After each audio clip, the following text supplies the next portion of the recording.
At 7 o'clock, we'll call the town board meeting for August 4th, 2025 to order. First item on the agenda is the agenda. Patrick, got anything? Yeah, Mr. Chair, if it pleases the board, please add 5F under consent agenda. It's a temporary on-sale liquor license for Township Day. That was added to our packet. It was. Yeah, we got amended. It's already been there. Yeah, I know. Catch up, Pat, catch up. I'm just making note of it. Sorry. Okay. Well, that, and CJ is requesting that we move item 7B, which is a public hearing, to the last thing on our agenda, in case the applicants don't show in time. Okay. Other than that, any other changes? Not from staff, Mr. Chair. Board have anything? I do not. All right, I need a motion to approve the agenda as amended. So moved. Second. All in favor? Oh, wait, I'm sorry, one thing. I do want to pull consent agenda E. Well, we'll talk about it when we get there. All right, all in favor, say aye. Aye. Aye. All opposed? All right, item 3 is approval of payment of bills. You sign off, I Steve? signed off, moved to approve payment of the bills. Second. All in favor? Aye. Aye. All right, item 4 is approval of prior meeting minutes. This is from July 21st. Either of you have any corrections? I do not. Do not. I I'll need make a a, motion to approve the meetings of July 21st, 2025. And I'll second that. all in favor, say aye. Aye. Aye. And for the record, I was not here, so I will abstain on the vote. All right, item 5 is a consent agenda item. I believe they have, what, 3, 6, well, plus the added is 7. And I would like to pull 5E. Other than that, you have a problem with the rest, any of it? Not me. Not me. All right, I need a motion to approve those 6. Make a motion to approve with the changes by the chair. I'll second that. All in favor, say aye. Aye. All opposed? All right, the reason I want to pull 5E is our recording secretary, Megan Kavanaugh, is going to be done as in December, correct? But I'd like to just give a public shout out to her because she's been our recording secretary now for what? Boy. Almost 7 years. She Yeah. started a few weeks after I did. And I know she's done a great job. A lot of times she's doing this off-site, but it's a lot to ask of her because these meetings can get somewhat convoluted, and she's trying to unscramble them for us, so. She's gotten used to our characteristics there, Ed. Yeah, and then plus two, I would like to, is staff going to work on some sort of commemorative? Oh, yeah. Okay. All right. You folks have anything else? Nope. All right, otherwise I need a motion to receive her resignation. I'll move to accept the item that was pulled, item 5E, that shows up on the consent agenda. I'll second. All in favor, say aye. Aye. All opposed? All right, moving on. Item 6 is, this is old business, 5970 Highway 61 side ordinance. Who, CJ, you going to take that one? I am. Thank you, Mr. Chair. This is an old business in a way. It's more of an addition to an old business, so it's sort of new. At 5970 Highway 61 North is the Circle K gas station located in the northeastern portion of the township, owned by Holiday Station Stores. The applicant, Karen Dodge, who is applying on behalf of Circle K / Holiday Station, is applying for a variance to signage ordinance number 33. The reason this is not a public hearing is because the ordinance number 33 deals with variances differently than how a typical zoning variance would be dealt with. So there's no necessary public hearing. In the past, it's been referred to as an exception to the ordinance to keep that a bit more clear. The subject parcel is in the general business zoning district, and it has contained Holiday gas station for a long time and was rebranded to Circle K. In August 2023, the property was approved with an amended permitted use standards permit, and in May of 2025, a variance for signage similar to today's was approved. The ordinance number 33 under section 6-9 provides the variance criteria, which we'll go over shortly. In addition, section 3-13 states that on-site directional signs intended to facilitate the movement of pedestrians and vehicles within the site upon which such signs are located are limited to not more than 2 signs per lot, with with square footage for directional signs not exceeding 25 total square feet in area. A variance from that section was granted in May 2025. Circle K was approved for 4 directional signs, which exceeds the maximum of 2. The applicant is returning for an additional variance to allow a 5th sign to direct traffic toward the car wash. This is a car wash sign that would be mounted onto the wall of the building on the western facing southern portion of the wall. It's a larger sign than the other ones reviewed earlier this year. It would totaling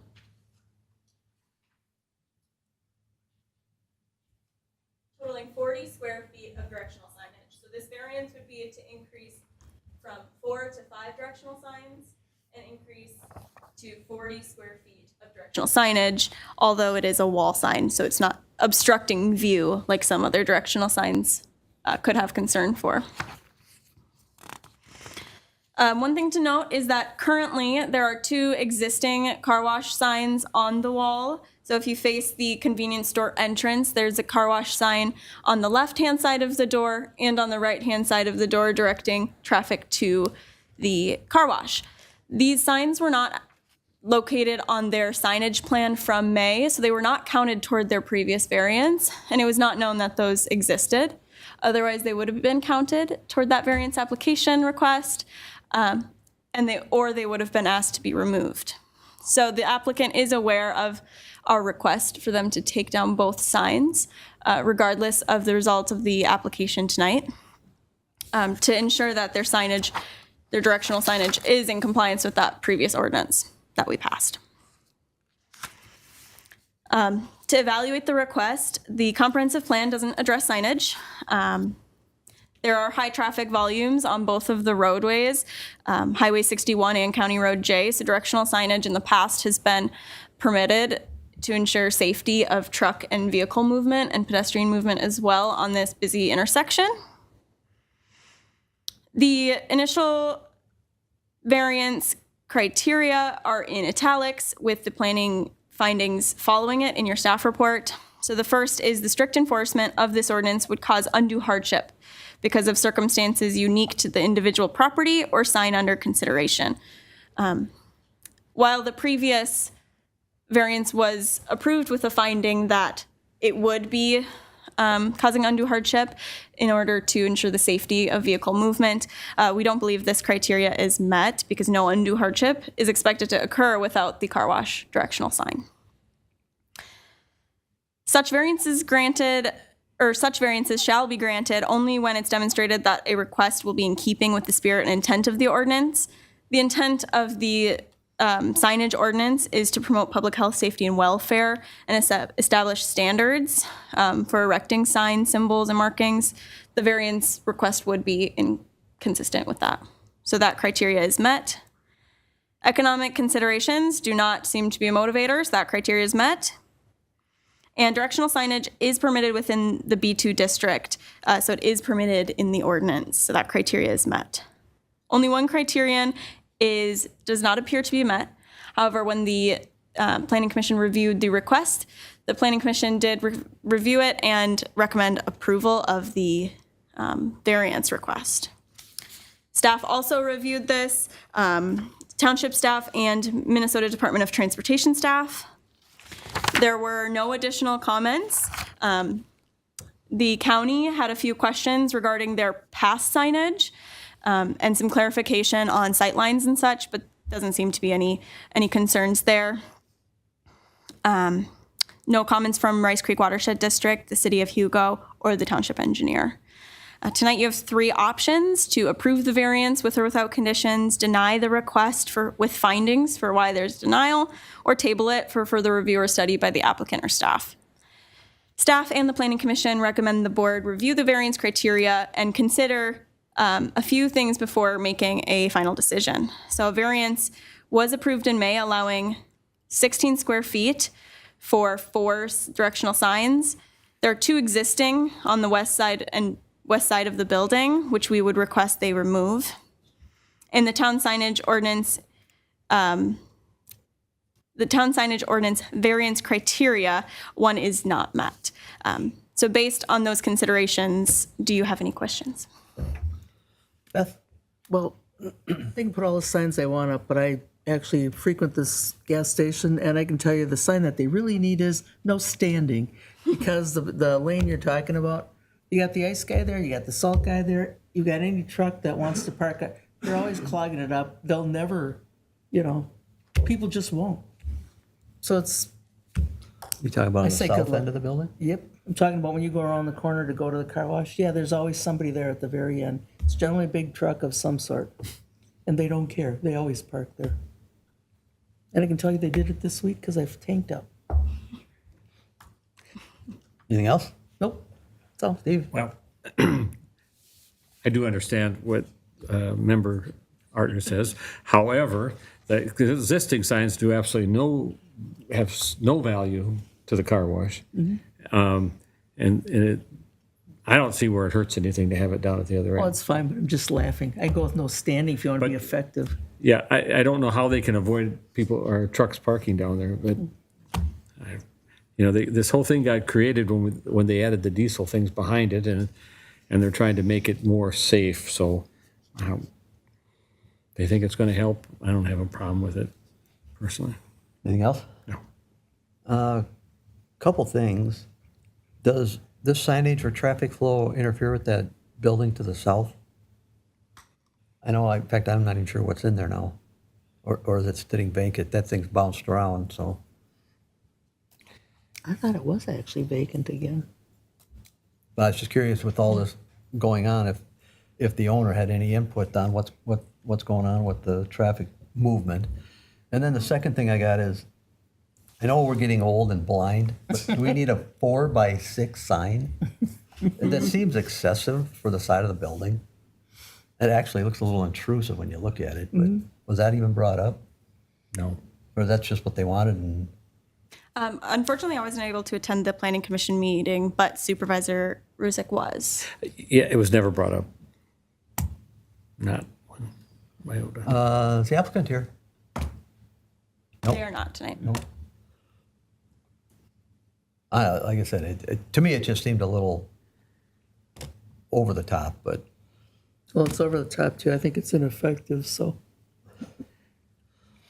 Well, you have the options to make that smaller. well, is it just me? Well, to Beth's point, if a vehicle's parked in front of it, it doesn't matter if it's 6 feet high or Well, that's true. it's going to be blocked. So, All right, that's my only comment. Other than that, any other questions to staff? no. All right, what's the pleasure of the board? I'll go along with it if the crowd, but to me, it's kind of pointless. So you're making a motion. Oh, I thought you were asking my opinion, sorry. Okay, so I thought he was getting a consensus here. I thought he was asking for a motion. Yes, I am. Okay, so the issue is to approve an exception to the ordinance. Is that what we're really doing? for That's this? correct. And there is a resolution included with. Yes. I'll move to pass a resolution approving the exception to section 3-13 of the ordinance number 33 for 5970 Highway 61 with the conditions that those other signs are removed as noted. Also with the conditions that are listed on Yes. the packet? I Yes, believe there's 5 of them. yes. I'll second. All right, motion's made second. All in favor, say aye. Aye. Aye. All opposed? All right, that motion carries. All right, moving on. We have a public hearing. This is for 2350 Conroe J. I need a motion to waive the reading. I'll move to waive the reading that was properly published. I'll second. All in favor, say aye. Aye. All opposed? Then I need a motion to open up the public hearing. I'll move to open the public hearing. Second. All in favor? Aye. CJ, you got this too? I do. Thank you, Mr. This one's not gonna be as easy. No, speak very clearly. This is a request for a conditional use permit for a cannabis microbusiness at 2340 County Road J. This is located in the Light Industrial District, the I-1 district in the northeast section of town. It is an application from Jim Faulkner with Faulkner Properties LLC, who owns the 2 buildings on this property. The applicant is requesting consideration of the CUP for the business at 2340 and 2350 County Road J for the cannabis microbusiness, which allows them to cultivate and process cannabis plants for wholesale to OCM licensed retailers. The applicant is proposing a business-to-business model, so there would not be direct sales to just everyday customers, no on-site consumption or anything like that, just producing product for other businesses to purchase. There's no expansion of the existing building proposed in the scope. The new space will be remodeled on the interior to allow for some grow rooms, new lighting, and whatever other office needs they may need, which they would be required to get building and electric permits and such for as well. The cannabis microbusiness is anticipated to operate similarly, business-to-business wholesalers, and as I stated prior, it would not include retail dispensary sales to the public, nor would it include an on-site consumption space. The CUP process is governed by the zoning ordinance, section 9-4. So the CUP requires a review by the Planning Commission and recommendation. The Planning Commission did recommend approval at their June 26th meeting. After that recommendation is made, the town board has the option of approving, denying, or tabling this request. The applicant is proposing to use portions of both buildings for their business, with the address 2350 containing just over 3,000 square feet, and the building address 2340 containing just under 3,000 square feet of area. The spaces will have a grow and dry room, a processing space, packaging and product storage, as well as some offices, and a conference room. A cannabis microbusiness, since there are a lot of different types of cannabis businesses defined in our ordinance and the Office of Cannabis Management ordinance, the microbusiness is defined as a business licensed to operate as a cannabis microbusiness by the Minnesota Office of Cannabis Management. And the use is subject to general performance standards, which would include following all of the Office of Cannabis Management, which I'll call OCM, just to save us some words. All of the OCM requirements must be complied with. So they'll have to submit for approval to the OCM for all things such as storage of their product and disposal of waste properly, as well as a waste management plan. The use must only be permitted within the enclosed structure, so no outdoor storage or consumption of this product is permitted, nor is disposal outdoor permitted. Within the township, the number of licensed cannabis retailers is limited. However, this is limited for retail operations. However, this is not a retail operation. The applicant has provided a narrative describing the security measures proposed. So there will be door controls and motion sensors from a specific company security reporting service for monitoring. They'll have cameras installed in all areas. Alarms will be reported to Schmidt Security Incorporated. And as part of the license process, the applicant must submit a security plan to the state OCM.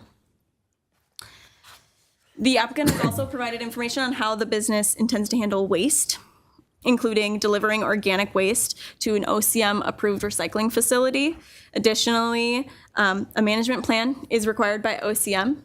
So to get the state license following township approval, they would need to provide the state with these sorts of management plans. The applicant intends to install mechanical equipment in all of the grow rooms to regulate temperature, humidity, and circulation. This will take fresh air in and exhaust room air to create necessary air movement for plant development.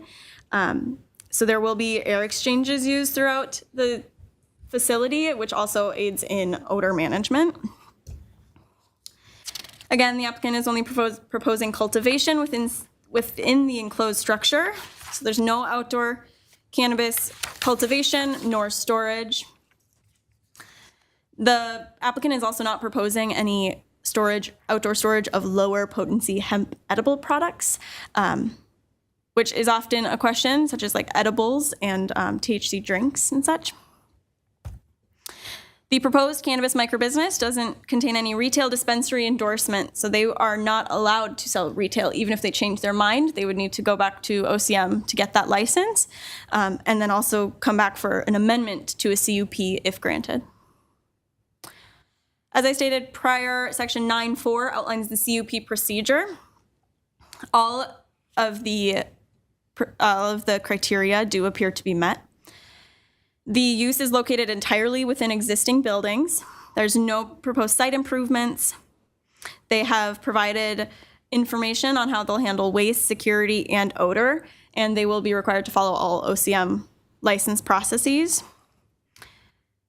Again, they're required to comply with all license requirements from OCM, including utility usage, solid waste disposal, loss and theft of any product if that occurs.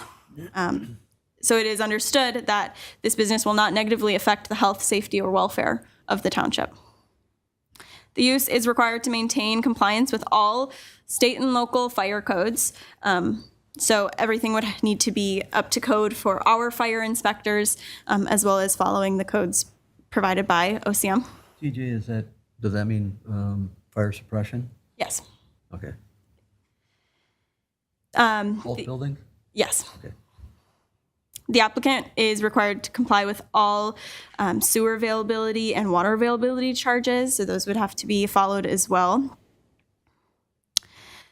The applicant is not proposing anything that would have impact on the natural, scenic, or historical environment, so that criteria is also met. The proposed use is not expected to depreciate the value of adjacent property since everything is contained within. It is not retail. And there are no exterior changes proposed at the time. And since the applicant is not proposing exterior changes, the next criteria is also met. The building, it will remain as is, so it will continue to be harmonious with the grounds adjacent buildings and properties. And then the proposed use shall organize vehicular access and parking to minimize traffic congestion. The proposed use does not have explicit parking standards in ordinance number 35, the zoning ordinance. However, it would function similarly to warehouse. They have enough parking to satisfy those parking requirements per the zoning ordinance. The parking needs would actually be a reduction from what was previously there. Previously, it was an office space. And the use will not be to service members of the public. However, they may have small vehicles coming to pick up shipments. This would not include large trucks. It would be licensed OCM delivery people in, normal-sized vehicles like the ones you probably drove here tonight. The proposed use will preserve and incorporate the site's natural scenic features because no changes are expected. Impact of noise, glare, and odor, which will probably be the biggest question tonight. The applicant is required to submit mechanical plans to ensure that ventilation and filtration systems are sufficient. They're also required to meet the nuisance ordinance here, so if any complaints do come in, and we can evaluate that as they come. The proposed use shall preserve the objectives of the ordinance and the comprehensive plan, and that is met. The township has adopted these standards for a reason, and they are consistent with the standards in the ordinance and the comp plan. So the project plans were forwarded to staff and agencies. The fire inspector did comment discussing that any building remodel and design needs to be approved by the township as well as by the fire inspection. Inspection needs to be passed.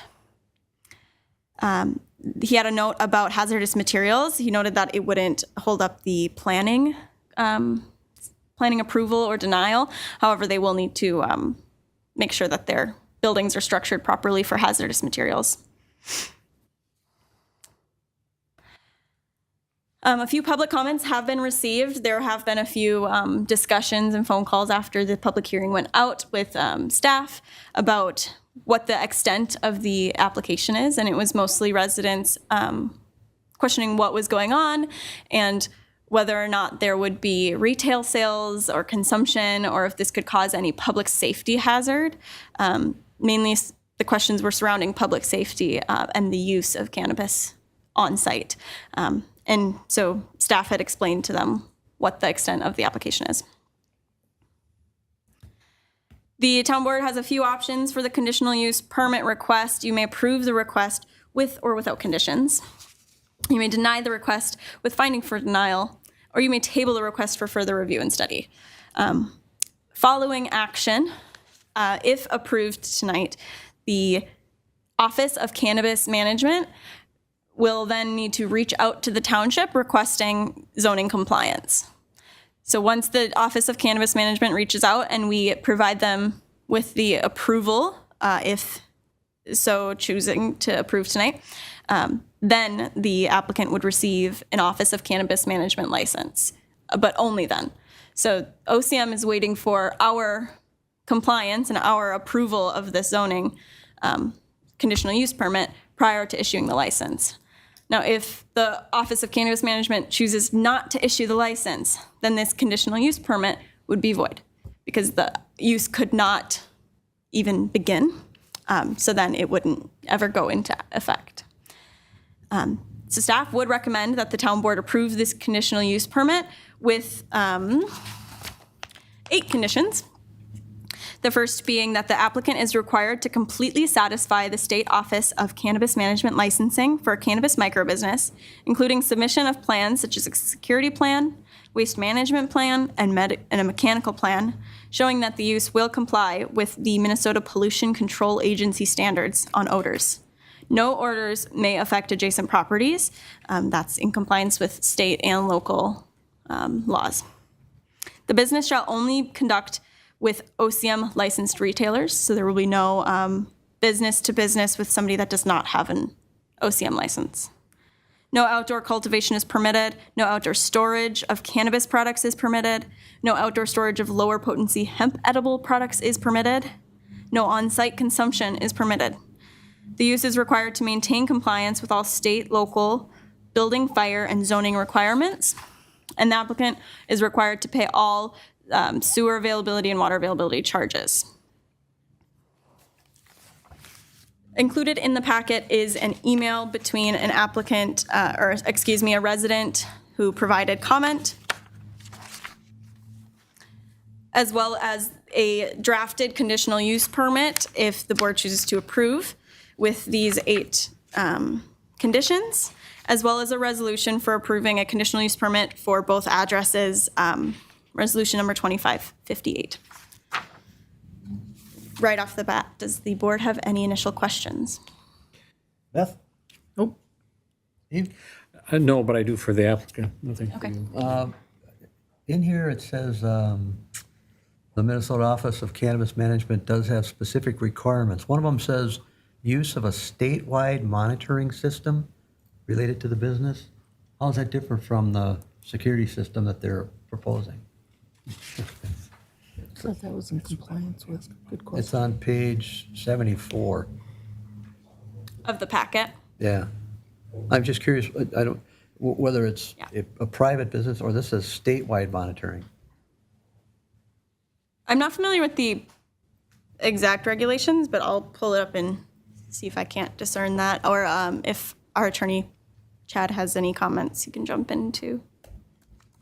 Chad, any thought on that? I guess I'm not sure what that means. Well, my understanding is that they have to comply with local, which would be the Ramsey County Sheriff's regulations. But there may be the statewide monitoring. I've not seen anything about that, but I don't doubt it exists.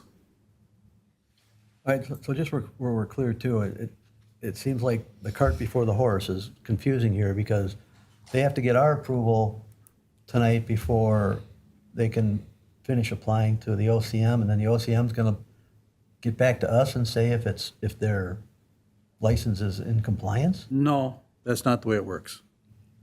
The OCM will send a certification, zoning certification out to the township. And the township will then send that back to the OCM indicating that the site does comply with the zoning code. Though, this conditional use permit is necessary for the township to send that certification back to the state. But when will the OCM reach out to us then? Well, when they're ready to issue before they issue the license. It's, Convoluted. well, convoluted is one way of putting it. This is just an indication of how far behind the OCM is in doing, investigating and preparing its license applications. Reviewing its license applications, because they should have gotten, you would have thought they would have contacted the township by now, but they clearly haven't. Well, that's what Again- I've seen in previous minutes and stuff, that they were going to contact us to at least give us a heads up that this application's coming. That's the way the statute reads. The statute reads that OCM, as part of the licensing procedure, will contact the local municipality, local zoning authority, to determine whether or not the site chosen by the applicant meets zoning requirements. I mean, we've already got a lot of time invested in this with staff and the applicant, but yet they seem to be, well, the state that says everything, but they seem to be a little mixed up on the process. And see, the problem is this, as I see it, is the reason I think we have to consider it is that, we have a certain time period in which to deal with zoning applications, statute 1590. And that's independent of what the OCM is doing. So you're really, initially, the position that I had taken with Evan and then CJ was that we shouldn't consider this until they have a license. But actually, the way the process works, we really have to look at this independent of the OCM issuing the license. From the standpoint of- Make it contingent. Yeah, contingent on the zoning activity, the zoning function, the zoning permit function has to be considered independent of the OCM licensing procedure. So what we're saying is, Mr. Faulkner's doing all the groundwork to get this zoning change, and he may not be the successful licensee? Exactly. Oh, So it's assumption of risk, obviously. It's a risky. Yes, Mr. Faulkner is taking the risk that he will get a license. okay. All right, any other questions of staff? No. In fact, actually, if I may, What's that? I would recommend if you decide to approve the conditional use permit, I have a couple recommendations on that permit. All right, if there's no other questions of staff, I need a motion to open it up for public comment. I'll move to open the hearing up for public comment. Second? All in favor, say aye. Aye. All opposed? The applicant's here. You want to start us off? Or you don't want to? Is there anybody here to comment? Well, it's up to you. You got to come up, name and address for the record. Okay, I think Steve has a question for you. Yep. over here. Jim Faulkner, owner of Faulkner Property LLC, business 2350 County Road J, White Bear Township, and residence 2622 Westergren Court, White Bear Township.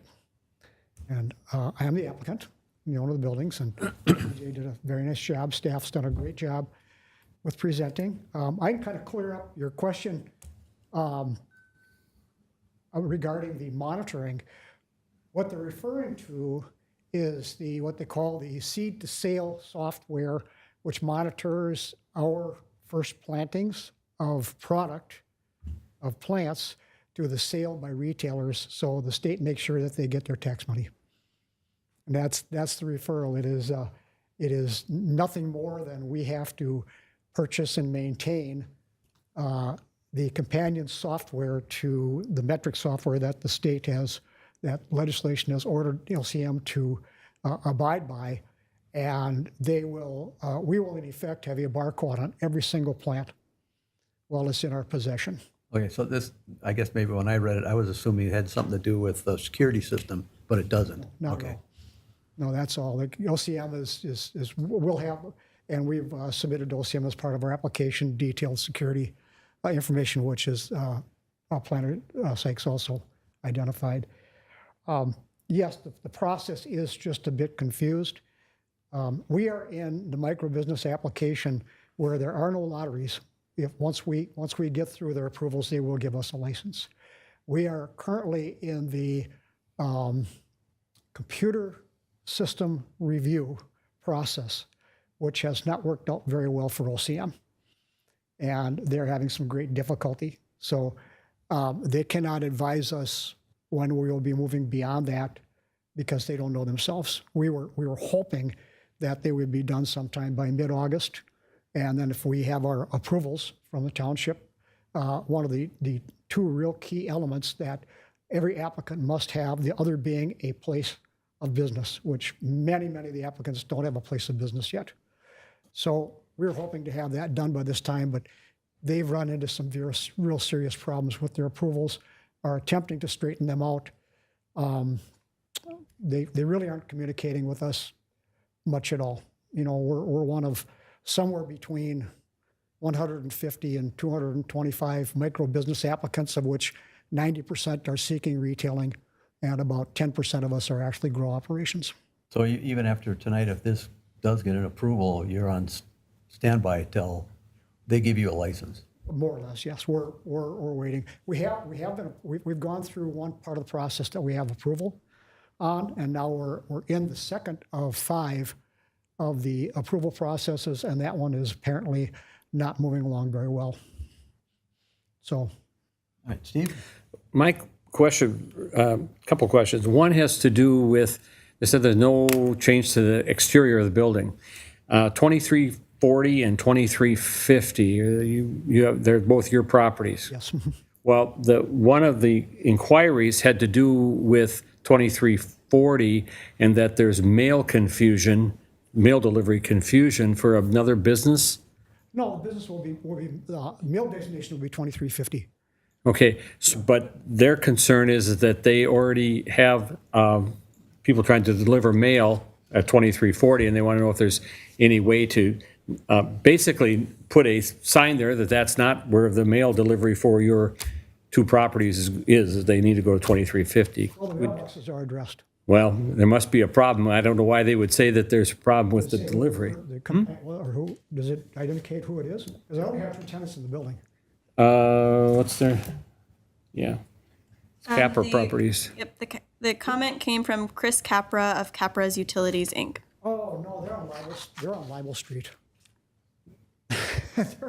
Oh, Oh, So well, the number's the same as the street address? okay, so that is not 20, not your 2340. No. there's a One 23, of Capra's 4 buildings on Libel Street.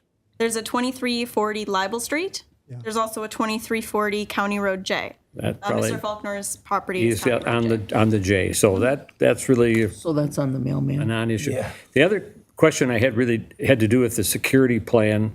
The security company, what concerns, again, for anybody in the near area is how fast of response and what kind of security system is this going to really entail? So, Well, it's probably no different than we have had and have for most of my tenants already in the building. It's motion detectors, door controls. That's pretty much it. You know, we have door controls in and out, and motion detectors that are all tied to a separate alarm system from our fire. We're fully sprinklered, so we have our alarm system for our fire protection. It'll be in essence the same way that you have in any security in any building. If somebody attempts to open a door, the alarm will go off, and our monitoring company will be notified, just as if we had a sprinkler head break or something. I guess that's the question is what kind of response is acceptable, or are you getting today for any violations of your security system? Which I already have in the building. We have 4 different people who are all on contact. Okay. And 4 different, I have myself, a property manager, and a assistant property manager and a relative who are all on the cascading call list if somebody attempts to get in. we discussed and we've checked with Ramsey County Sheriff's Department about monitoring and call in from them. They weren't too excited about that. No. And so we didn't discuss any further. They said, well, if you want to make application, you can, but generally that's your business and, you deal with it. If you find that somebody has broken in, then you call us. Well, so when the monitoring, or when the alarm goes off, it goes to a monitoring company, and then they contact It goes you? to me, us, and the monitoring company simultaneously. Okay, and then it's up to you guys' decision if you call the Yeah, sheriff? We'll call, we'll proceed to go inspect, yeah. Yeah, which we're already doing. We get fire system calls, low air on our compressors. Just happened this last outage. It's something you do as a property manager. It's just the fear of the unknown product that you're growing. I guess, we just want to make sure that it's been thought through because it'll disappear quickly as things happen. It would be a break-in for not a lot of value, unfortunately. Well, there you go. But they don't know that, maybe necessarily. Well, Live and learn. true. Okay. Anything else? Nope. On the site plan, it shows Township Enterprise Lease. What is that? Okay, that is our tenant. Township Enterprise Corporation is the tenant that will be operating the micro business. The application to OCM is by Township Enterprise. And that's my tenant that I've signed a lease with to operate the business. Okay, because on the out front, it looks like the township's involved in this when I see that, and it makes me a little nervous because just saying township, what do you call it, Township Enterprises, the hair on the back of my neck goes up because I don't want residents assuming that the township is running this corporation. Now, I know it doesn't say White Bear Township, but it is a little nerve-wracking that's on there, but I suppose there's not much we can do about that.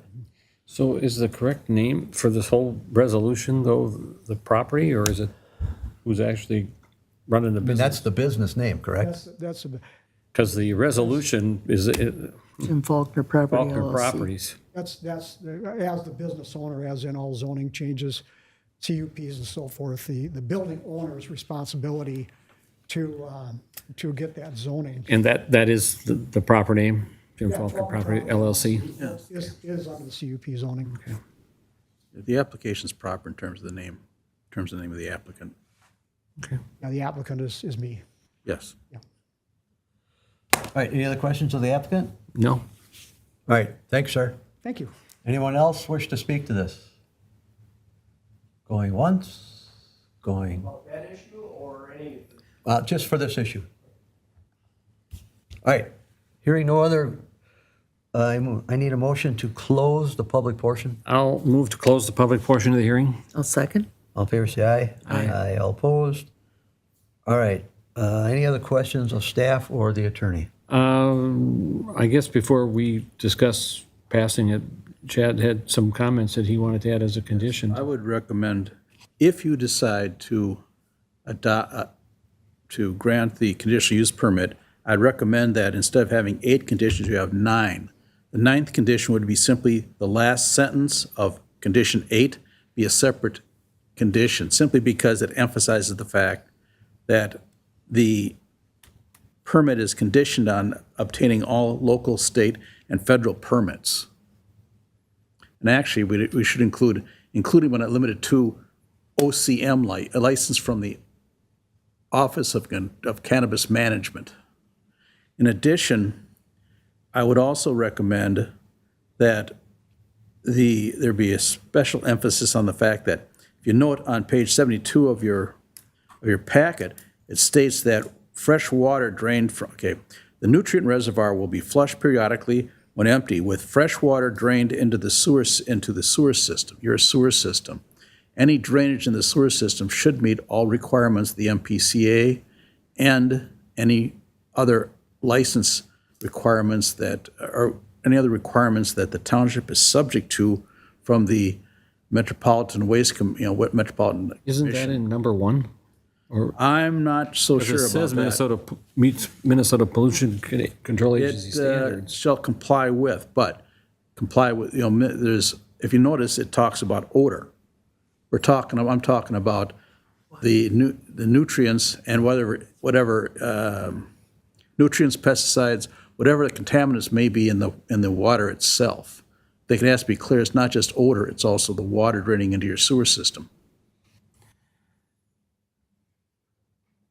So can you just adjust number 1 to add that? Sure we could. Then we got it. And I would simply add that in terms of the Minnesota Pollution Control Agency standards on odors and/or water pollution. I think that makes sense. All right, Chad, also, if this goes through, if, say, 7 months from now, OCM finally gets off their whatever and actually okays this application, does it come back to us? No, Okay. no. So there is no 60 or 90-day rule on this, once if it's Well, passed actually, tonight? one of the reasons we're doing it tonight is because of the know, we're on concern the- over the Yeah, we're on the deadline. over the 60 to 90-day rule. May I ask Chad a question as well? There's often regulations with other zoning and land use permits that say the use must begin within 12 months. True. Is that a sort of thing for conditional use permits, if you know off the top of your head? No, conditional use permits, once granted, run with the property. They're permanent. Even if the use isn't enacted yet? Well, Because I know after 6 months of not being active, the conditional use permit does, it is that's a voided, for good lack of better point. terms. You're blowing Chad's mind. No, actually, CJ, the town planner has a good point. And I'm trying to remember if it's in the statute or if it's in the ordinance that failure to exercise the rights granted under the CUP within a certain time period require a result in the CUP expiring. But I don't think we have to actually raise that as part of the conditional use permit. Well, I believe it's just a question from the board on if they could expect to see this again or not. it's possible, yes. If the town ordinance and/or statute, and I don't think it's in the statute, but I could be wrong, sunsets this CUP. If you approve it, if you approve the permit and the lack of action on the part of the OCM, not the applicant, the OCM. So we're clear on that point. Results in sunsetting it. Then we'd have to look at this all over again.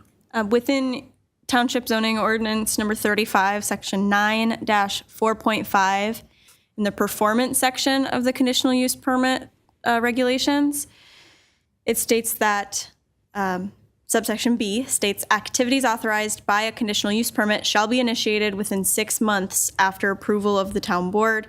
If such activity is not initiated within such period, the conditional use permit shall be void unless an extension is approved by the town board pursuant to section 9-2.3 of this ordinance. Thank you. I knew it was somewhere. I'd forgotten where I'd read it. So if it does get close to that 6 months, the applicant can request an extension to be approved by the board. While we're on this, don't conditional permits only have a 5-year span and they have to be renewed? No. Okay. No, under statute, conditional use permits, once granted, are permanent. They run with the land. All right. You're thinking of interim use permits, which can have a certain lifespan, and normally do, actually. So like at month 5, we should be looking at this again in case of an We extension. may have to. Okay. That's up to the applicant. And we would recommend that the applicant make that that's- effort to reach out to Out of our staff. hands, it's up to them. Well, actually, as CJ just pointed out, with the CUP just dies automatically unless the permittee, the applicant, comes in and requests an extension. All right. That's a This lot. is why Learning so we're sorry to see Megan leave. Well, and Sort through this. no, and let's understand, this is very unique to what we're dealing with tonight. Because normally, the applicant controls when the CUP is actually, when the work commences. This is one of the few times when they have absolutely no control over that. Well, with this whole thing, I'm not exactly comfortable with having this sort of business in the township, but it's not like we have a legal right to stop it either. You have no choice. Right. I just want to be on record stating that. No, I understand. All right, any other questions, staff? No. All right, what's the pleasure of the board?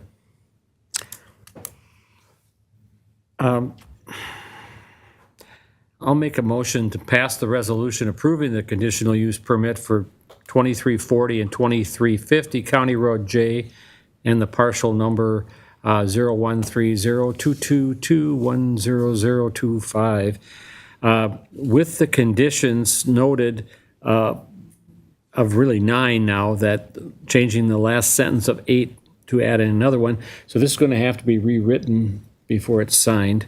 And at amending the condition number 1 to include the water pollution issues, as you've noted in the conversation. So that'll be my motion. Good job, Steve. All right, do I have a second on the motion? Second. All right, motion made, second, all in favor, say aye. Aye. Aye, all opposed? All right, motion carries. Moving on, CJ, is your applicant here yet for the? 7A. Yes, Not quite. Nope. all right. So if we want to move on to ordinance number 100, let's see if I can jump ahead here. I will, when you're ready, Mr. Chair. Let me know.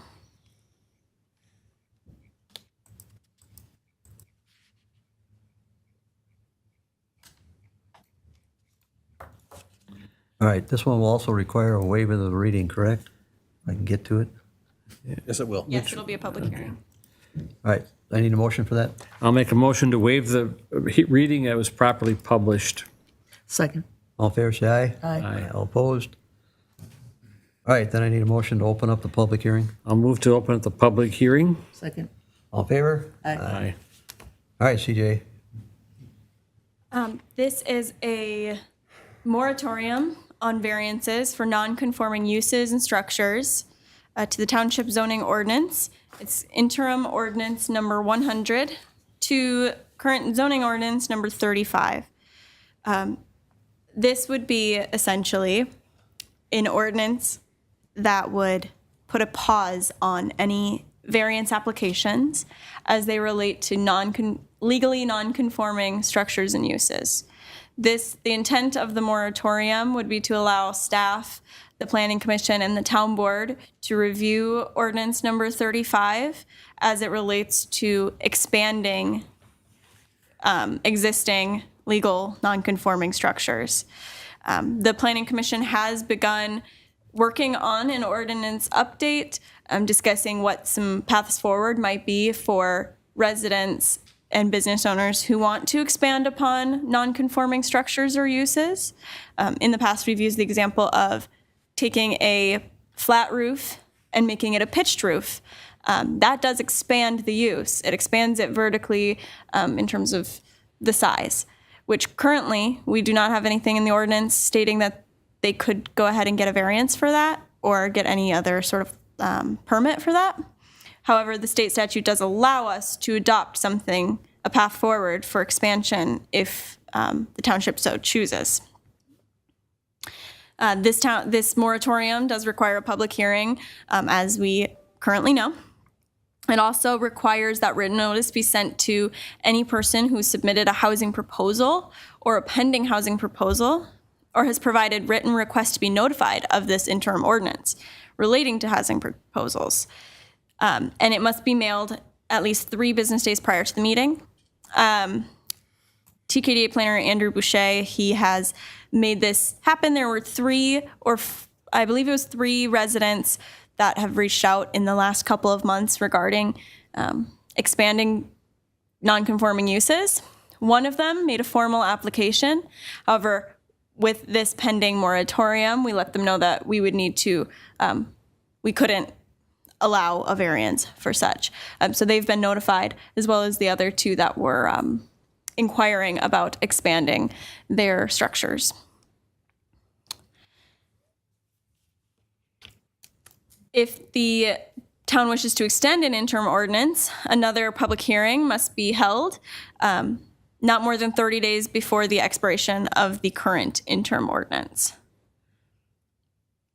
The interim ordinance before you tonight would be in effect for, excuse me while I look for how long this is. 1 year. 1 year, thank you.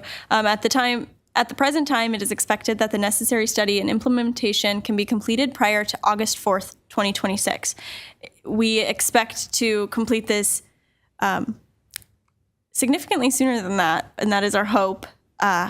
So at any point, the board could lift the moratorium, so to speak, and I'll let Chad speak on that. To that last point, thank you, CJ.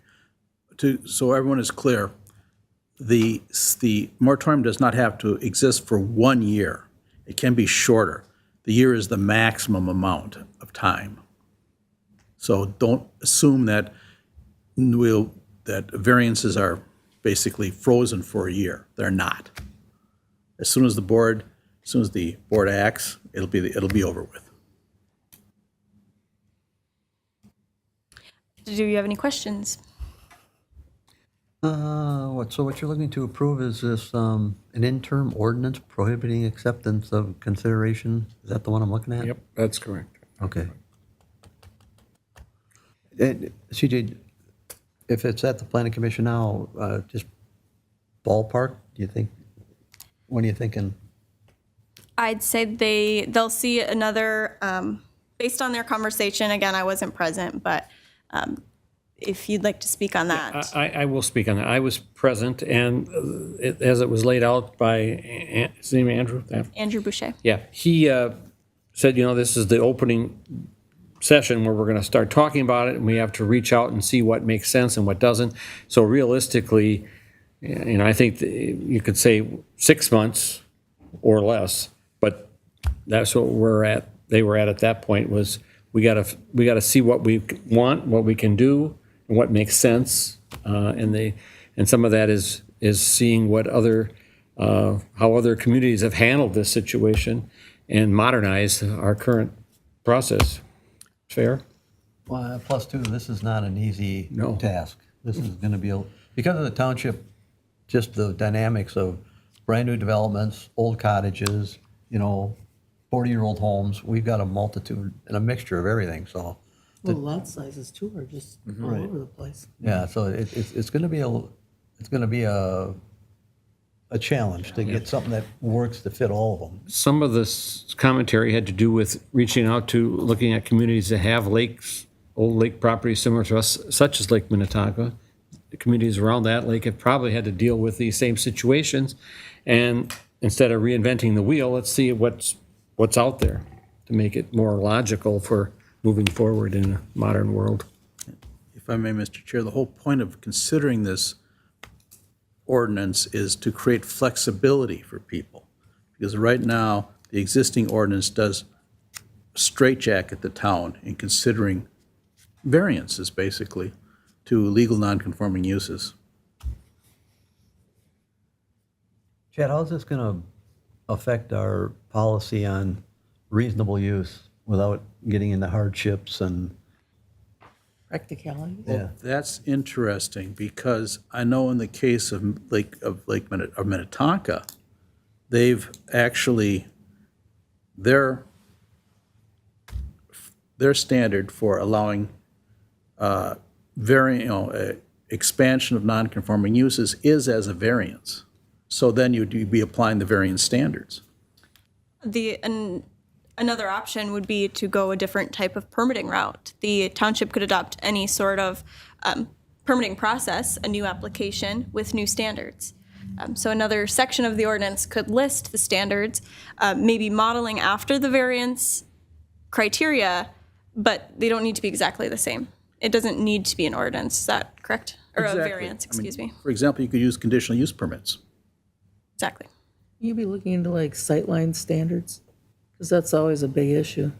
Sure. When other people's sightlines are impacted. Which is why We'll make note. conditional use permits may be the route to go, because that does allow flexibility. But again, a good idea. we're early in the process. I just know it's a biggie. And plus two, we've basically eliminated our variance board and put that onto the planning commission. So this is gonna get the planning commission a little bit more workload too, just because when these applications come in, they're gonna have to try to dissect that without having that other board review, so. But but you'll be creating a framework for the planning commission to judge these by. It's a little more fly by the seat of their pants for a while. It could be, but No, I mean, it was. it was, yeah, and yeah, they were kind of in a rough spot. Yep. All right, any other questions of CJ or the attorney? Hearing none, I'm looking for a motion to adopt this moratorium. I'll move to adopt a resolution for ordinance number 100, an interim ordinance prohibiting acceptance or consideration of applications for variances to nonconforming uses and structures subject to 7-13 nonconforming uses, 7-13.2A nonconforming use permits, and 9-6.3 variance review, and number 3, administrative variances for 1 year. I'll second that. All right, all in favor, say aye. Aye. Aye, all opposed? That motion carries. All right, we will go right away to 8A. Seems to look like the applicant's still in here. This is for rescheduling our August executive meeting. It falls on the 22nd of August, and there's a conflict, so we have the 15th or the 22nd.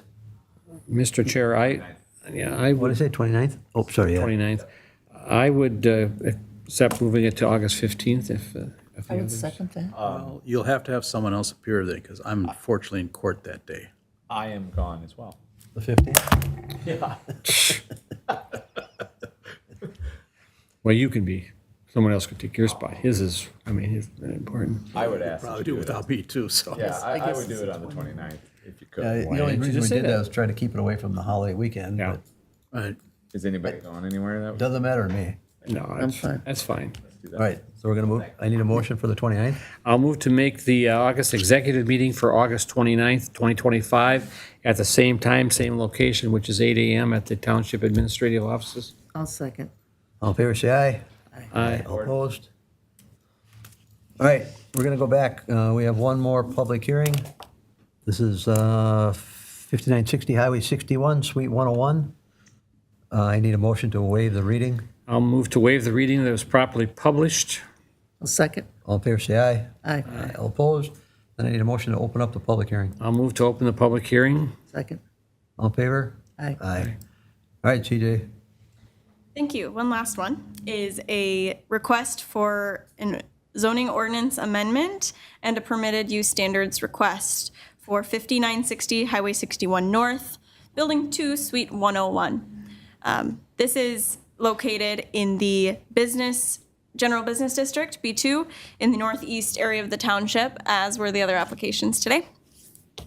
The application is made by Choice Audio Incorporated, business owner James DeRosa, and on behalf of the property owner, Justin Henning of Bald Eagle Shops. Property owner is present today, however, the applicant may arrive at a later time. The Bald Eagle Shops is 2 commercial buildings located on the northeast side of the township that many of us are familiar with. Justin Henning leases the space to a variety of tenants. There are offices on the upper floor and services on the upper floor. There's a taco restaurant, a scuba diving school, and a tobacco shop, a BP gas station and convenience store, and a former car wash that was recently turned into Bald Eagle Liquor. The applicant, James DeRosa, is interested in locating his business in the Bald Eagle Shops within the commercial strip. Suite 101 is the southernmost suite on the end of the building, closest to the BP convenience store. The suite was most recently a jiu-jitsu studio and has recently been vacant. So the applicant is applying to locate his high-quality audio equipment business here with some open business hours, primarily with appointment-only business. Currently, the zoning ordinance doesn't permit retail of audio equipment. As we know, the zoning ordinance number 35 is very specific on what is permitted. There's no general retail or limited retail use, which the commission has expressed some interest in updating in the future to make it a bit easier for applicants to locate their business in the township. So the first application would be to amend the zoning ordinance permitted uses in the B2 district to include audio/video retail limited. This limited term is commonly used in the permitted uses, most notably audio repair limited. The definition of automotive repair limits the size of vehicles and the types of materials you can have. So the applicant is requesting audio-video retail limited to limit retail of this kind to under 3,000 square feet.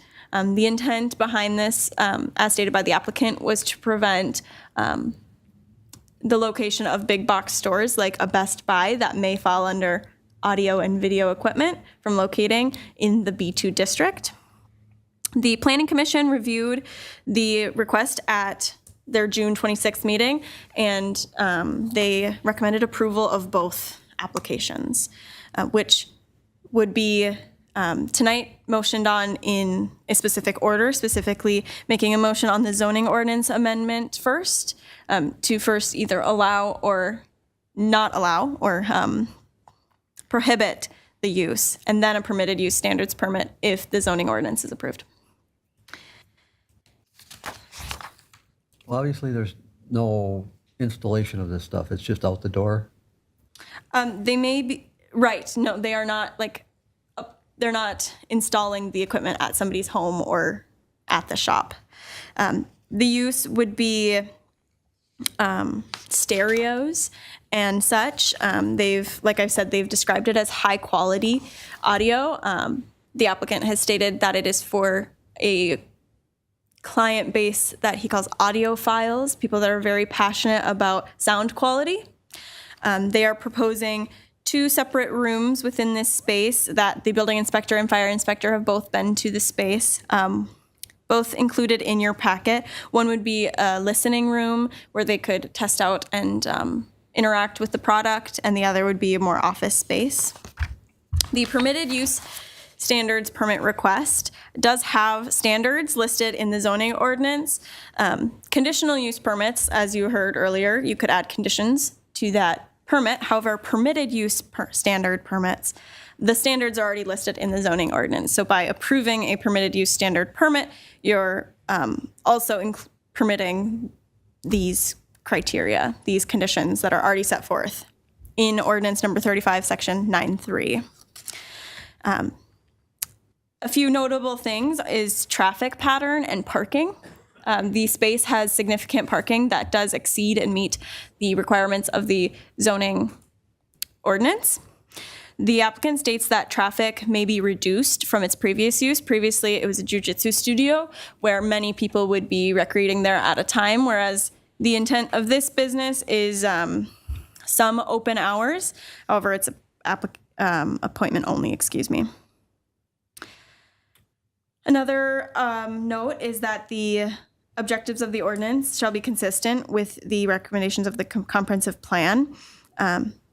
If the zoning ordinance amendment is approved, then this permitted use standards permit would be consistent. However, if the zoning ordinance is not approved, the permitted use standards permit would not meet the requirements and these criteria. There are no anticipated exterior changes to the structure or the parking space. The renderings are provided to show what it may look like indoors. Staff were sent the application, and the fire inspector noted that they may require fire sprinklers work to meet the new tenant's needs, and any work shall be approved by the township staff and permitted by township staff. And the building inspector stated that the property owner shall enter into an agreement with the town allowing access for inspections and maintenance of stormwater features, which would be part of their business license, I believe. The board should make two separate motions tonight, as stated earlier. First, on the zoning ordinance amendment, you may recommend, or you may approve the amendments as presented or with any changes. You may recommend that the board, or you may deny the amendments with findings for denial or table for further review and study. That text would be adding the audio/video retail limited into the permitted uses permit list, and then adding a definition of the use. And then a permitted use standards permit request, you may approve the request, deny the request with finding for denial, or table it for further review. The staff does recommend approval, as does the Planning Commission, to approve the ordinance amendment and approve the permitted use standards permit request. Does the board have any questions? Was there anything brought up about in the remodel of the building is soundproofing? I gotta believe they're gonna wanna crank this stuff up to get the full benefit of all this audio. And I don't know how that's gonna affect the neighbors. The applicant has responded to that question, because I believe the commission has asked the same thing. I believe they'll be using this, if you imagine like a sound studio, how they have the soft padded walls and such. I believe they'll be employing that, but the property owner may be able to testify to that more. Usually stereos have those rooms where you actually can walk in and hear your heartbeat. It's kind of weird. In addition, you have the nuisance ordinance as well. Hey, hang on a minute. Steve? No, I have no questions at this moment, so. Seth? Nope. You guys have any problems with the adding the use? No. As long as we can define the definition as no installation, because Well, you want that in the definition? If you go down just a little bit, they tried to tweak the definition of, I guess I didn't see it. go to page 94. Oops, I'm way past it. I don't think that's going to address what you want, though. No, because when I saw it, it didn't seem to, but It would include the statement retail sale of equipment, which if so that in itself. if we got an application for a business that stated installation of it, it would not fall under retail. Okay. But if you'd like to add it, we can. You feel comfortable with that, Chad?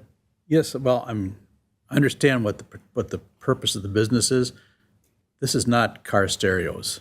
This is Surround sounds. surround sound, the really high-end home system. So you're not going to be installing these at the shop. Okay. So no, I don't have a problem, Any other given the questions? context of the permit and the application of the business. Any other questions of staff? All right, I need a motion to open up the public portion. I'll move to open up the public portion of the hearing. So moved. Or second. All in favor? Aye. Aye. You want to come up? You are the building owner? Yep. I need a name and address for the record. Yeah, Justin Hennig. The building address is 5960 Highway 61 North, White Bear Township, 55110. Personal address 4605 Lily Avenue North, Lake Elmo, Minnesota. All right, well, I guess that was my only concern, if they're going to crank it up just to get the full effect. Sure. Yeah, so kind of to speak on James's behalf, he unfortunately had something come up and had a prior obligation, but he's going to try to make it still tonight, hopefully. So We'll probably be done by then. yeah, hopefully. I'll let him know just in case. But and James, kind of to reiterate what he said, this is really the type of audio that they are going to be selling is really for more like critical listening. So it's more 2-channel audio. That's more for clarity and sound stage and overall enjoyment, as opposed to how loud can it get. It's more for getting rid of distortion and giving you the best possible experience. So James is looking to effectively build out the space and put in place a good amount of sound treatment that will make the space sound as good as possible, but also keep the sound within the space, so that there really wouldn't be a whole lot of, I guess, noise leakage, if you will. In addition to that, the the space itself is on the end, and there's nothing above it. Whereas, like for example, the gas station has the offices above it. So there's nothing on any of the sides except for the gas station. And the listening room would actually be partitioned. So the south part of the building, here's the whole space. The listening room is here. The second room, which is more of kind of a retail demonstration room, more for, is going to have like a headphone bar and, some different options kind of available. But the actual listening room itself will be completely isolated on the one far south end of the building. All right, any other questions of the applicant or the building owner? All right, thanks, sir. Yep, thank you. Is there anyone else here to wish to speak to this issue? No. Hearing none, I need a motion to close the public portion. I'll move to close the public portion of the hearing. Second? All in favor, say aye. Aye. All opposed? All right, if there's no other questions, I guess the first one is the zoning ordinance amendment to allow this sort of business. Well, again, I don't have any issues with, as long as it's retail and limited. So I'll make a motion to amend ordinance number 35, section 6-4, district regulations permitted use, and to add this as one of the permitted uses under, is that all we need? All right, motion made and second, all in favor? Aye. Aye. All opposed? All right, that motion carries. And the second part of it is the permitted use standards permit? I'll move to have a permitted use standards permit issued for, under ordinance number 35, section 9-3, for this, to include the items that are listed in your report, I believe there's what, 11? 11 of them. Second? All right, motion's made and second, all in favor, say aye. Aye. Aye. Aye, all opposed? All right, thank you. That concludes our agenda. Time. Did I miss anything? No? All right, it's open time. I know we still have a few people here. Podium's yours. If you want to come up, name and address, if you got anything to speak about?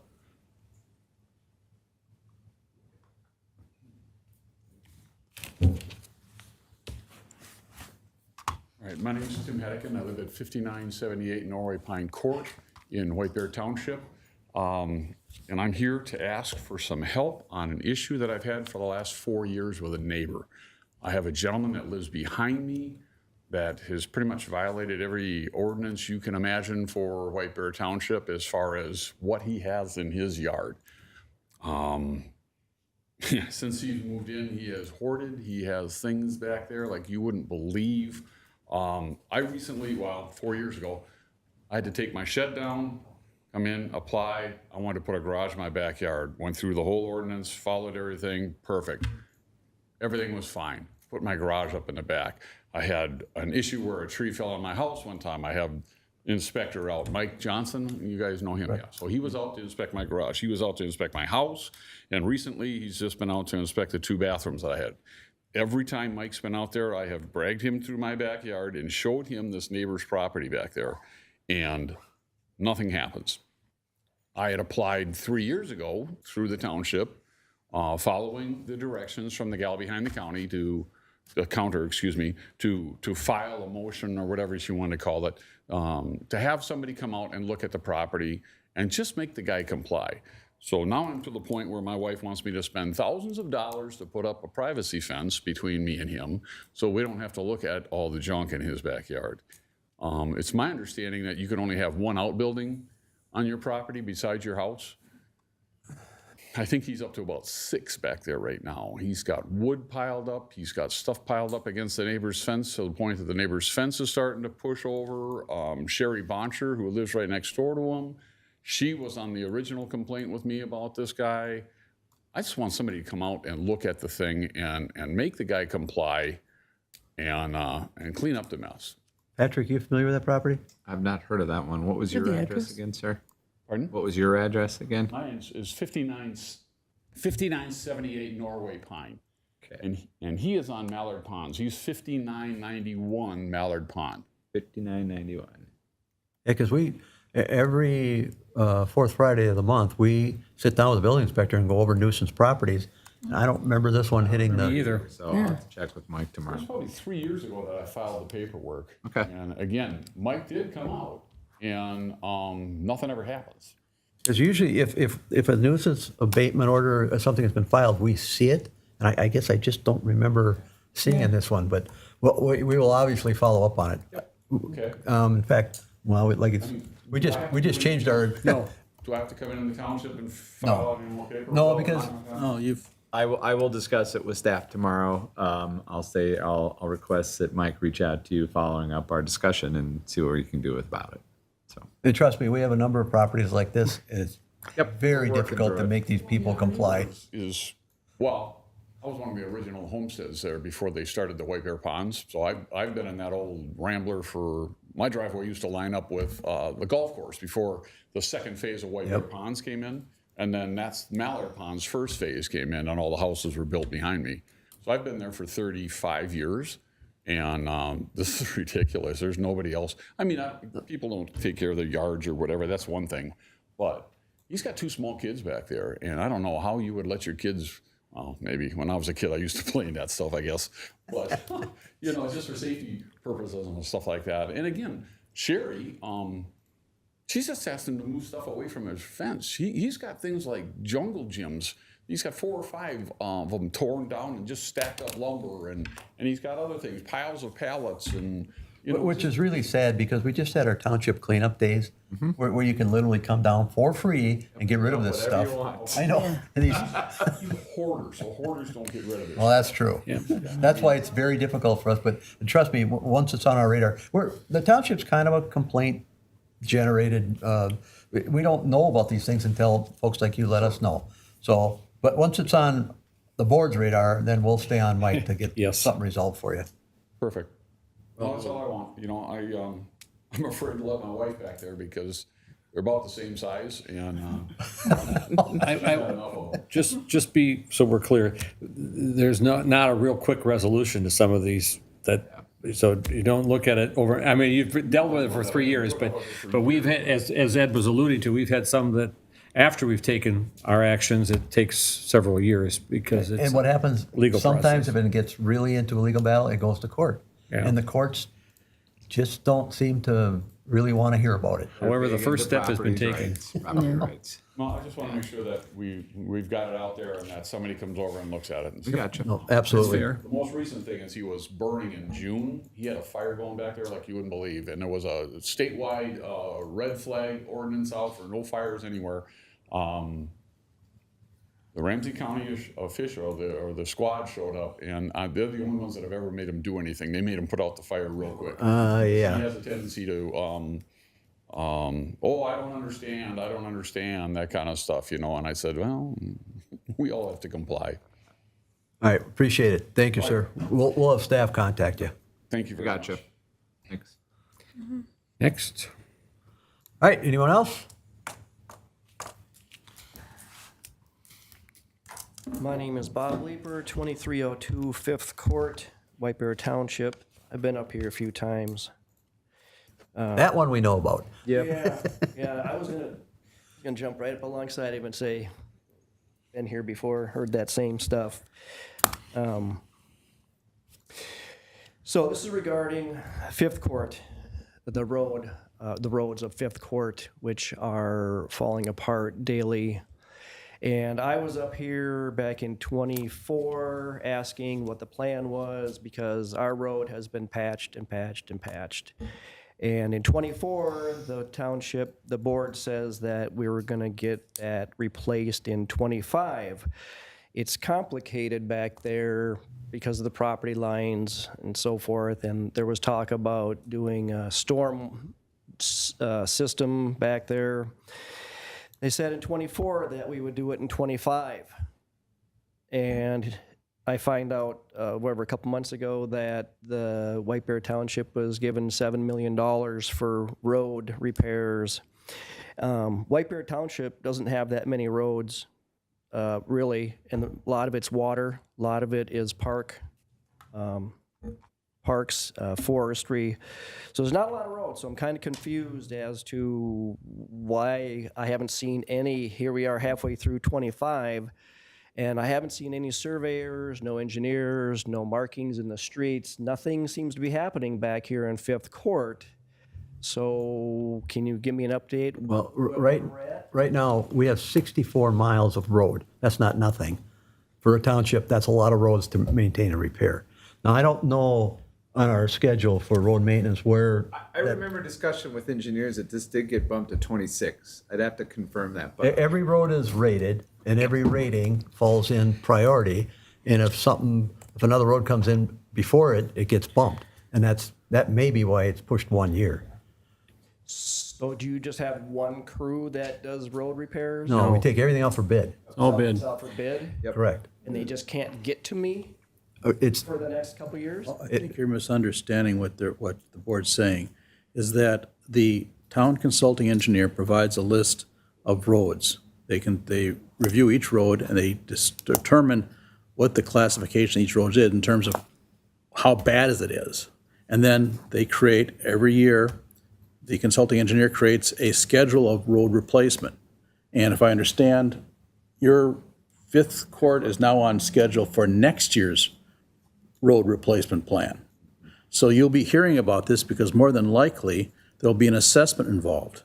And before an assessment can be made, there has to be a public hearing.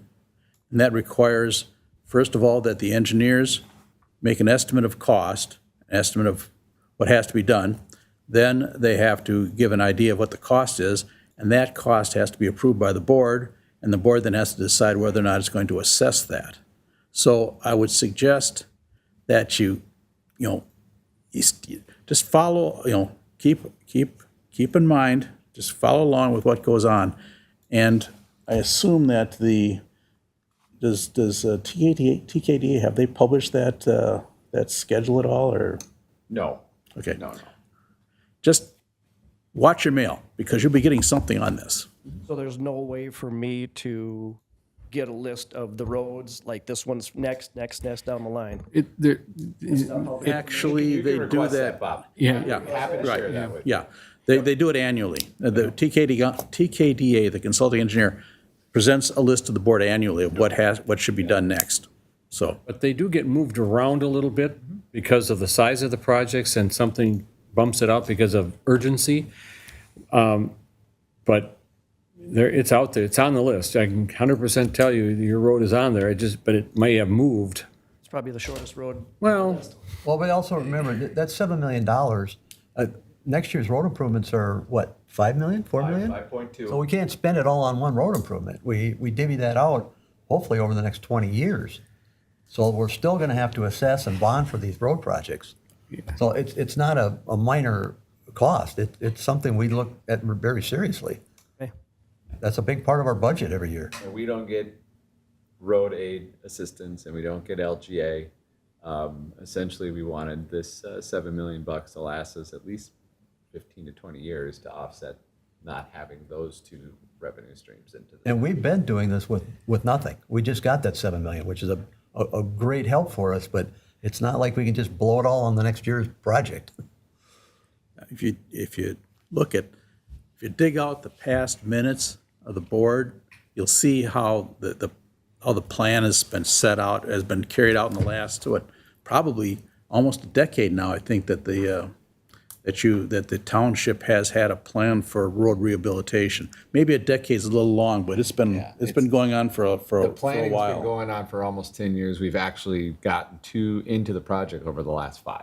Yes. Yep. So, yeah, don't worry, there's a plan out there. I mean, no, I'm not the engineer, but I sit through all these meetings, so I do listen what goes on, and I know you're on the list. And I know Mike is familiar with that area, and I know there's some drainage issues, so he's also going to be up to speed when that time comes also. Okay, Help's coming. okay, all right, very good, thank you so much. Thank you. Thanks, Bob. Ralph, got anything? All right, hearing none. I need a motion to receive agenda materials and supplements. so moved. Second, All in favor, say aye. Aye. Need a motion to adjourn at 8:29. so moved. Second. All in favor? Aye. Thank you. I'm gonna jump in, but